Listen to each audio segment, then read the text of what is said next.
മിസ എന്ന നാടകം ജനങ്ങളോട് പറയുന്നത് നമ്മുടെ രാജ്യത്തിന്റെ ഭരണകൂട ഭീകരതയെക്കുറിച്ചാണ്. അത് 1975 അടിയന്തരാവസ്ഥയിൽ നിന്ന് തുടങ്ങി ഇന്നത്തെ നമ്മുടെ രാജ്യം ഭരിക്കുന്ന BJP സർക്കാരിന്റെ ഭരണകൂട ഭീകരതകൾ ഉൾപ്പെടെയുള്ള വിഷയങ്ങളാണ് മിസ സംസാരിക്കുന്നത്.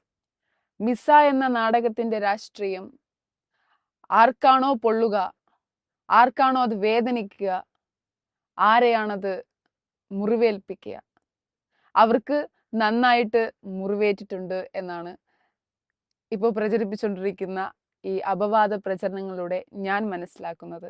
പക്ഷേ അവരോട് എനിക്ക് പറയാനുള്ളത് ഒന്ന് മാത്രം. നിങ്ങൾ കൊന്നുകളഞ്ഞ, നിങ്ങളുടെ ഭരണകൂടം കൊന്നുകളഞ്ഞ സ്നേഹലത റെഡ്ഡിയുടെ നാടകം ചെയ്തതുകൊണ്ട് മാത്രം ആക്രമിക്കപ്പെട്ട് കൊന്നുകളഞ്ഞ സഫ്തർ ഹഷ്മിയുടെ പിന്മുറക്കാരിയാണ് ഞാൻ. ഞാൻ ഇനിയും നാടകം ചെയ്യും. സ്നേഹലത റെഡ്ഡിയായും ബിൽക്കിസ് ബാനുവായും മണിപ്പൂരിൽ നഗ്നരാക്കപ്പെട്ട സ്ത്രീകളായും ഹൈപേഷിയായും ലബാർ റാഡിക്കായും ഞാൻ വീണ്ടും നിങ്ങൾക്ക് മുന്നിൽ വരും.